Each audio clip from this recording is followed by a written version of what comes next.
Hey everybody, Sean Holsinger here again with another fly time video for you this week.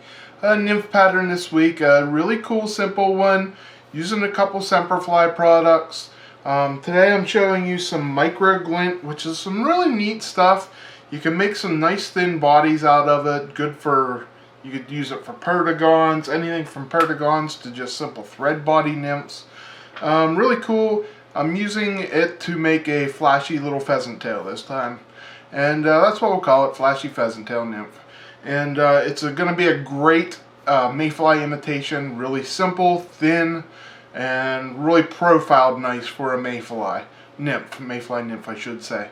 So enough talking, we're going to make a short video this week. Here you go, here it is in the vise and then the material list to tie it.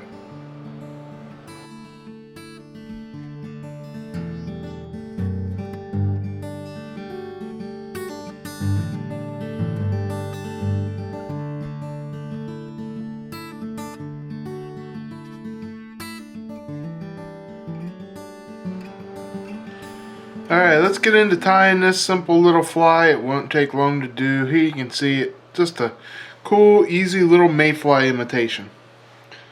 So for a hook, we're going to put the hook in the vise here. I'm using a Firehole 609. This is a size 14. And for a bead, I'm using a Firehole bead. This is Almond Joy in Keller. 3.0 is the size, 3.0 millimeter. Tungsten bead here. And then for thread, I am using some Semperfli Nano Silk Orange. This is the 12-aught thread. I really like this stuff. It's great for splitting thread, which we're going to do here at the end. First thing I'm going to do is I'm going to put the tail on. For the tail, I'm using some pheasant tail fibers. And I'm going to stick it out just about the length of the body here. Shorter, if anything. I'm not the kind of guy, some guys like to tie their tails long.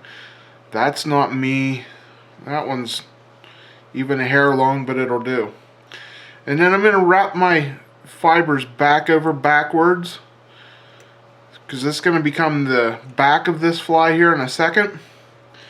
Now next thing I'm going to do is I'm going to put on a piece of small silver wire just for a ribbing. And we're just going to rib that back to the back. And then I'm going to take, and I'm actually going to whip finish the Nano Silk off here. I'm going to cut it off for a second and come back here later with it. I usually use a razor blade for it.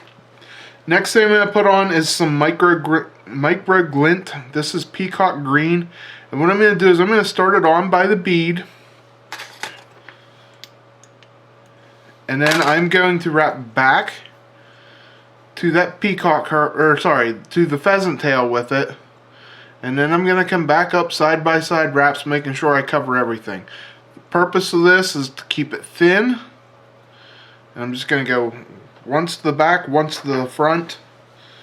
And then I'm going to come back. It's just easier to cut that thread off and get it out of the way. And then I'm going to come back in here, cover up that micro glint. I'm having trouble with that one today. And I'm just tying it off. Alright, and then get back far enough to leave your collar here. And we're going to pull this pheasant tail up over the top.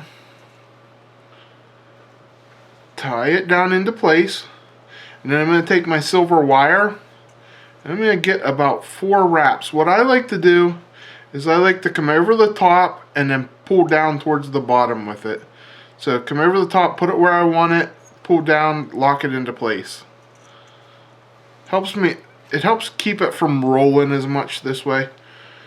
And then I like to tie it in front of that pheasant tail.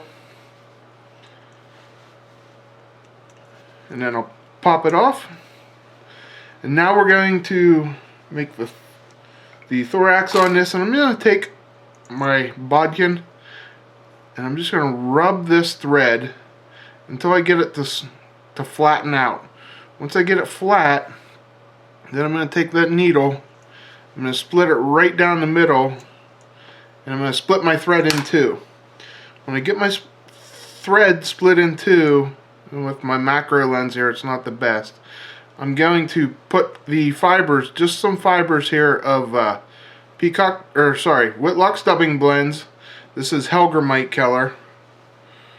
I'm going to put that in that split thread, and then I'm going to twist my bobbin, which is going to wrap this up here nice. Pop out a little bit, which is okay. I want a thin collar here. And then I'm just going to pick out a couple of the fibers that are long. 2 or 3 wraps there, a couple wraps, get it on there. Pull over the shell back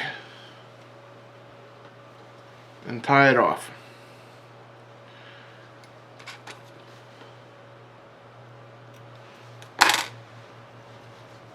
And then I'm just going to whip finish and we're done. And you see how thin I kept this whole fly, but also how buggy and leggy the collar is on here. And I can even take and brush out a little bit if I need to. There you go. Easy looking tie. You get the nice two-tone effect with it. Just a great fish catching fly. Alright guys, I hope you liked that. It was a quick one. Nice simple little pattern. Main thing, keep it thin. We want to mimic the profile of a mayfly nymph. Get out in the stream when it's not so stinking cold. It's winter time here right now when I'm shooting this. Get out in the stream, lift the rocks up, look underneath the rocks, look at the mayflies that are crawling around under it. Stick your flies down beside it, you know, match up the profiles. What you're seeing on the bottom of the rocks is what the trout are seeing flowing down the stream. That's what you're trying to imitate. So, you know, try to get your flies the same profile as those. I tied this in a 14 here in the video. You can obviously tie this smaller, and you know, mayflies come very small. And a smaller version of this would be great. You could tie it bigger if you wanted to. Even a size 10 on the 609 hook would be big, but not too big, you know, for some situations. So give it a try. Have fun, play around, like I always say. You're gonna catch fish on it. It's just got that profile that you're looking for. Anyways, guys, and if you need any of the materials, as always, click on the link down below in the description there to any of the material you might need, or just head over to our website at holsingersflyshop.com. So if you need me to tie any of these, also, I'll just throw out there, I do custom tying. If you need any flies tied, right now I'm tying a lot of Scott's big nymphs. If you watch PA Woods and Water, I'm tying a lot of his nymphs right now for guys. If you're looking for them, give me a shout. holsingersflyshop@gmail.com, and I'll put you on my list. I got a pretty long list of orders here, but I'm getting to them pretty quickly. So holsingersflyshop@gmail.com if you're looking for any custom tying. Thanks again. Until next week when I bring you another video, I'm Sean Holsinger.